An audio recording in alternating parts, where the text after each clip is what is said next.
বোঝার চেষ্টা করো। যদি আমিও থাকতাম তোমার পিতার স্থানে, তাহলে আমিও তোমাকে এমন কোনো শক্তি দিতাম না, এক থাপ্পড় মারতাম গালে। আর যদি আপনি না থাকতেন এই সময় আমি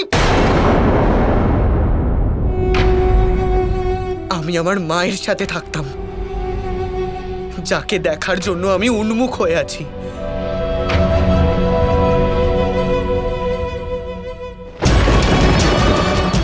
কিন্তু আপনার জন্য, শুধু আপনার জন্য আমি ফিরতে পারলাম না।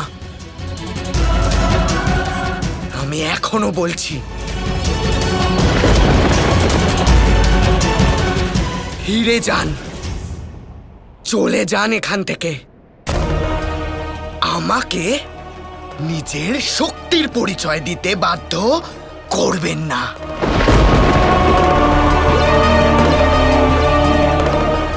তুমি নিজের গুরুকে শাসাচ্ছ শাম্ব। গুরুকে সম্মান করা শেখো, নয়তো প্রয়োজন পড়লে তোমায় বল প্রয়োগ করেও শেখাতে পারি।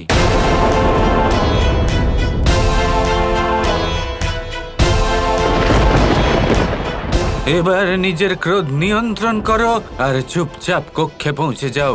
আমি অপেক্ষা করব।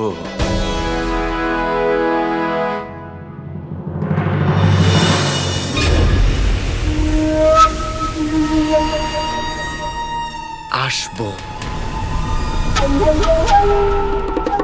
অবশ্যই আসবো আপনার সামনে, কিন্তু মহাদেবের সাথে দেখা করার পর। মহাকাল, মহাভৈরব, আমি হলাম আপনার আশীর্বাদ, আর আমার আপনাকে প্রয়োজন প্রভু। আপনাকে প্রসন্ন করার জন্য আমাকে যা করতে হয় আমি করব, কিন্তু আজ আপনাকে আমার সামনে প্রকট হতেই হবে, হতেই হবে, হতেই হবে।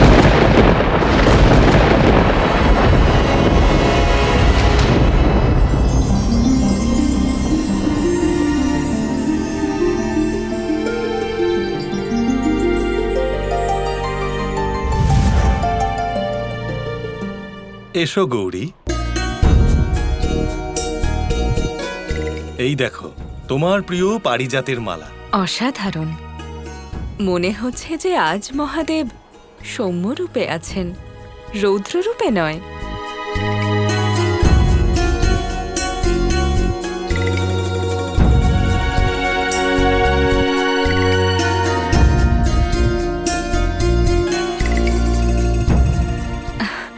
আমার তো ইচ্ছা আপনি সর্বদা এমনই সৌম্য থাকেন, রৌদ্র নয়।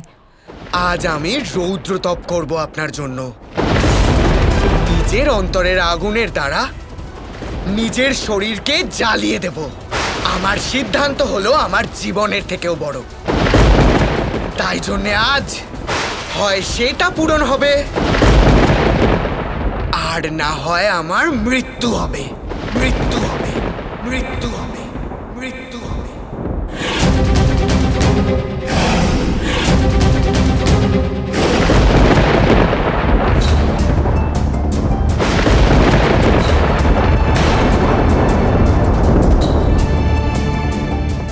এই আবহাওয়া হঠাৎ বদলে গেল কেন মহাদেব?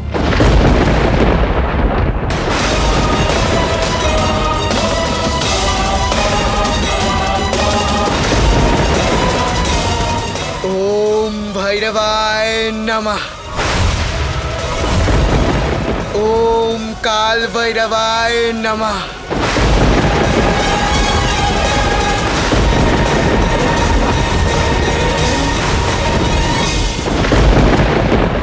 এই শাম্ব তো কৃষ্ণের থেকেও ভয়াবহ তপস্যা করছে। পুত্র তো আসলে কৃষ্ণেরই, কিন্তু আমার আরাধ্য আর শাম্বর মধ্যে একটা পার্থক্য আছে। কৃষ্ণ অন্তরের শক্তি সামলাতে পারেন, শাম্ব পারে না। আর যদি ওর অন্তরে রুদ্রাংশ সংসারে উন্মুক্ত হয়ে পড়ে, তাহলে তাহলে কি মহাদেব?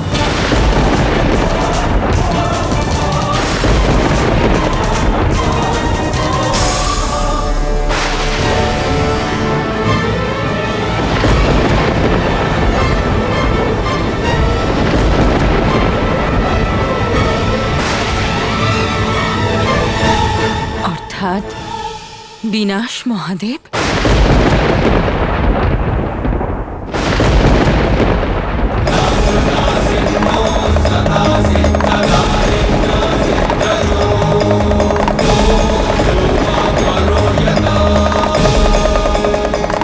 ওম কাল ভৈরবায় নমঃ। ওম কাল ভৈরবায় নমঃ।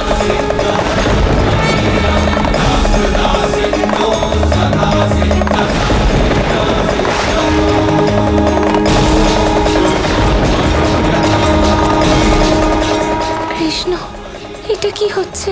শাম্ভু তো নিজেকে জ্বালিয়ে ফেলছে। তুমি কিছু বলছো না কেন? ওকে কেন আটকাচ্ছ না? কারণ আমি আটকালেও ওকে থামানো যাবে না। আমি এটাও খুব ভালো করে জানি যে ও যা চাইছে, যদি ও সেটা পেয়ে যায় তাহলে খুব বড় একটা বিপদ আসতে পারে রাধা। মহাদেব তো তোমার পরম আরাধ্য। তুমি গিয়ে কেন বলছো না ওনাকে যে শাম্ভু যা চাইছে তা যেন না দেন? মহাদেব আমার আরাধ্য রাধা, আর এক ভক্ত তার আরাধ্যকে এটা কখনো বলতে পারেন না যে তার কি করা উচিত। অর্থাৎ এবার শিব তার শিবাংশকে কি দেবেন সেই সিদ্ধান্ত ওনারই হবে। ধর্ম সংকটে পড়েছি গৌরী, কারণ শাম্ব যেটা চাইছে সেটা অত্যন্ত ভয়ানক। আর যদি আমি ওকে তা না দিই তাহলে ওর অকাল মৃত্যু হয়ে যাবে। আর তখন ওর অন্তরে রৌদ্র সংসারে উন্মুক্ত হয়ে প্রলয় ঘটাবে। ওম কাল ভৈরবায় নমঃ। ওম কাল ভৈরবায় নমঃ। ওম কাল ভৈরবায় নমঃ।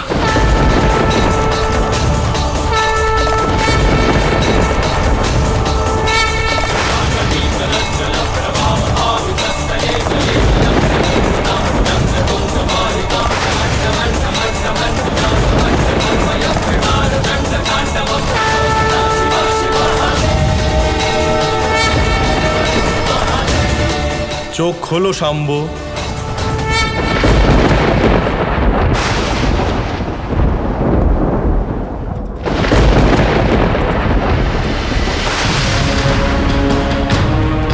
প্রণাম মহাদেব, ধন্যবাদ যে আপনি এসেছেন। বলো, কি বর চাও? প্রভু,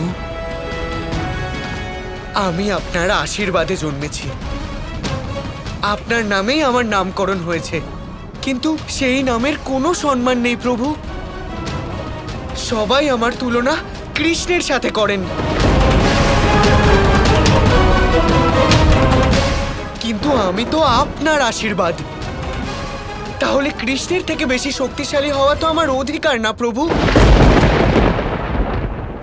শাম্ব, কৃষ্ণর থেকে অধিক শক্তিশালী হওয়া কখনোই সম্ভব নয়।